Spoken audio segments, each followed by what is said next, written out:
जी दोस्तों, राम राम। क्या हाल है आप सभी के। तो दोस्तों, शाम का टाइम है और मैं गीता जी का पाठ कर रहा हूँ और आज चौथा अध्याय शुरू कर रहा हूँ। 3 अध्याय संपूर्ण हो चुके हैं, तो चौथा अध्याय शुरू करते हैं। श्री कृष्ण भगवान बोले, इस अविनाशी कर्म योग को मैंने सूर्य से कहा, सूर्य ने मनु से कहा और मनु ने राजा इक्ष्वाकु से कहा, हे अर्जुन, इस परंपरा से प्राप्त यह योग सब राज ऋषियों के ने जाना, परंतु अधिक समय व्यतीत होने से यह लुप्त हो गया। वह प्राचीन योग आज तुमको मैंने बताया है, क्योंकि तुम मेरे भक्त और मित्र हो। यह रहस्य अति उत्तम है। अर्जुन कहने लगे, आपका जन्म तो अभी हुआ है और सूर्य का जन्म बहुत पहले से हुआ था। मैं कैसे मानूं कि आपने सूर्य को यह योग बताया था। श्री कृष्ण बोले, हे अर्जुन, मेरे और तुम्हारे अनेक जन्म हो चुके हैं। चौथा अध्याय। हे अर्जुन, संसार में योग सदा प्रधान, योग नष्ट जब होता है तब प्रकट भगवान योग तुम्हें प्यारा, अधिक रोगी में मीत, जिसको सुख शीत कुंती। मुझे याद है, तुम भूल गए हो। जन्म से रहित अविनाशी संपूर्ण प्राणियों का स्वामी अपनी प्रकृति से में स्थित हूँ, तथापि अपनी माया से जन्मता हूँ।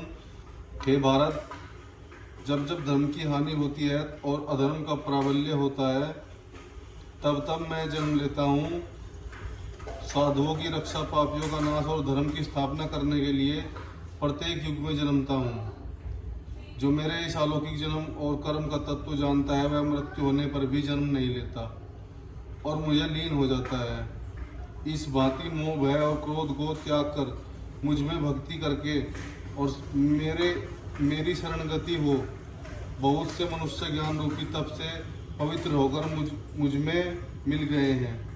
जो जिस भाव से मेरा पूजन करता है, उसको मैं उसी प्रकार का फल देता हूँ। हे पार्थ, मनुष्य सब प्रकार से मेरे मार्ग का अनुसरण करते हैं, अर्थात यह चाहे कि जिसकी सेवा करें वह मेरी ही सेवा है। मनुष्य लोग में कर्म सिद्धि की इच्छा करने वाले देवताओं का पूजन करते हैं, क्योंकि इस लोक में कर्म की सिद्धि शीघ्र होती है। मैंने चारों वर्णों का सृष्टि अपने गुण और कर्म से की है। सृष्टि का कर्ता मैं हूँ, यथापि मुझे अकर्ता अविनाशी जानो। कर्म मुझको बद्ध नहीं कर सकता, तथापि कर्म में मेरी कामना नहीं है। इस प्रकार जो मुझको पहचानता है, वह कर्मों से बंधन में नहीं पड़ता। अतएव पूर्व पुरुषों के लिए हुए कर्म को तू भी कर। हे अर्जुन, कर्म क्या है और अकर्म क्या है, इसके विचार में विद्वान की बुद्धि भी चकरा जाती है। उसी कर्म का वर्णन मैं तुमसे करूंगा जिसके जानने से संसार का बंधन छूटकर मोक्ष के भावी होंगे। कर्म, विकर्म और तीनों को जानना आवश्यक है, क्योंकि कर्म की गति गंभीर है। हे अर्जुन, जिसके कर्म करने की कोई कामना नहीं रहती है और जिसके समस्त कर्म ज्ञान रूपी अग्नि से भस्म निर्मल हो गए हैं, उसको पंडित कहते हैं। जो कर्म की आशा छोड़कर कर्म करता है, उसके आसिम भी नहीं रखता और निराशय की संतुष्ट रहता है। ऐसा मनुष्य कर्मों में घिरा रहने पर भी मानो कुछ नहीं करता।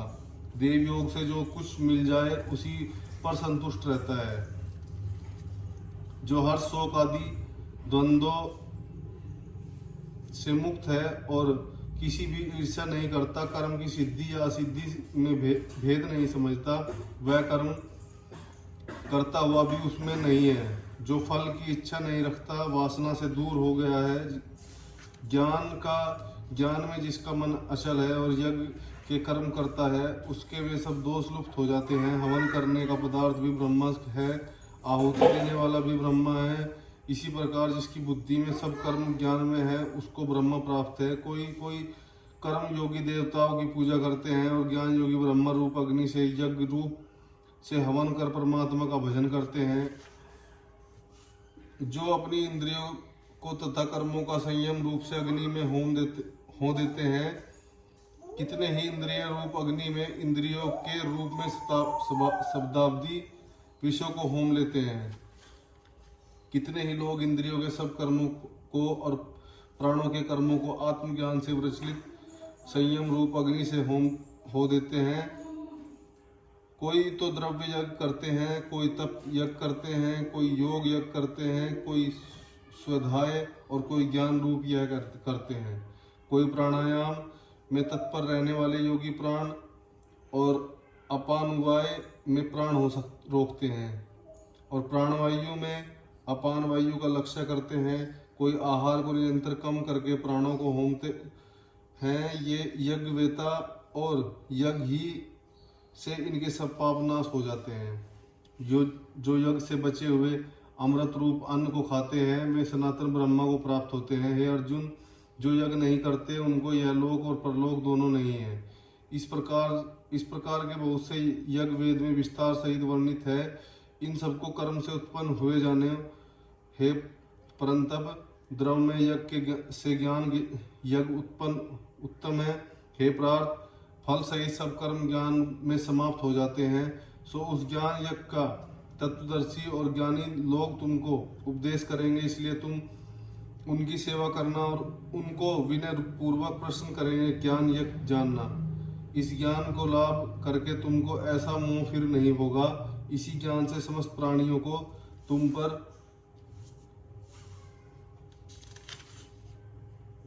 अपने में और मुझ में दिखोगे।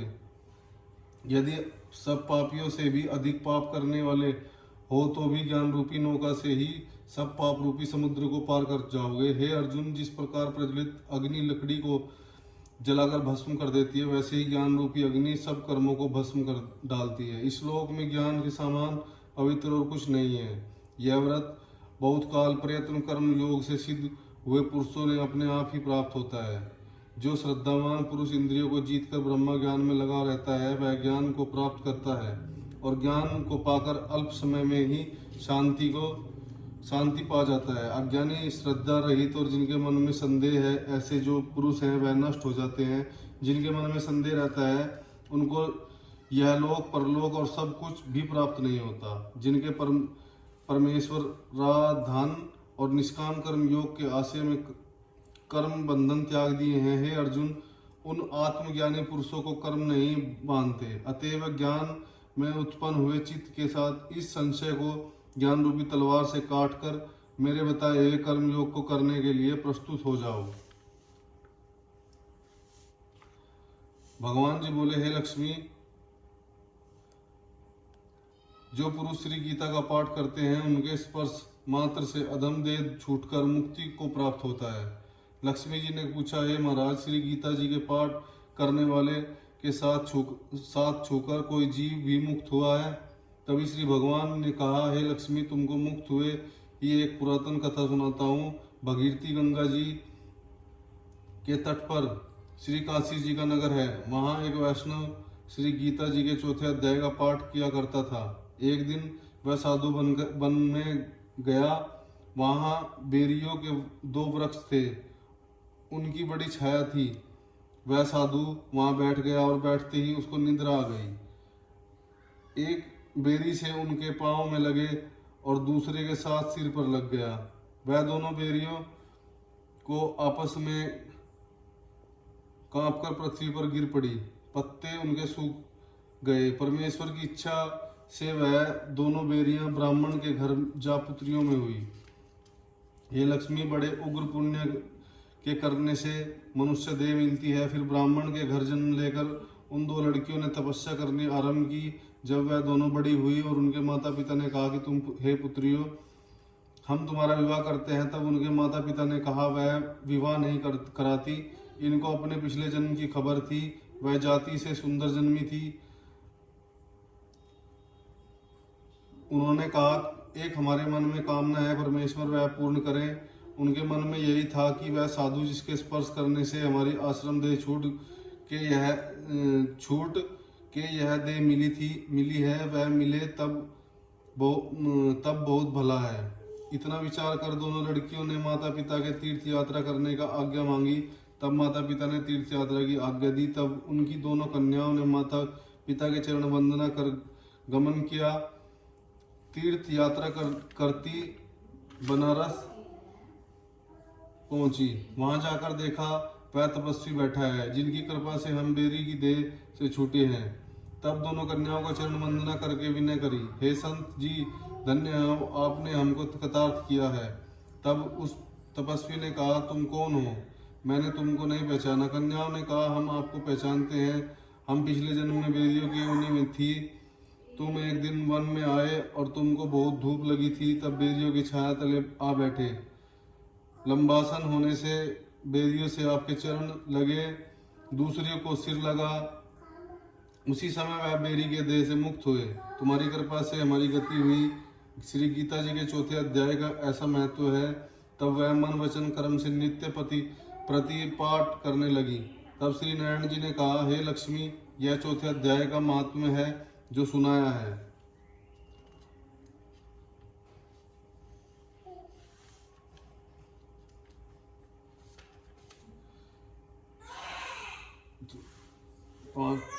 चौथा अध्याय संपूर्ण हुआ दोस्तों।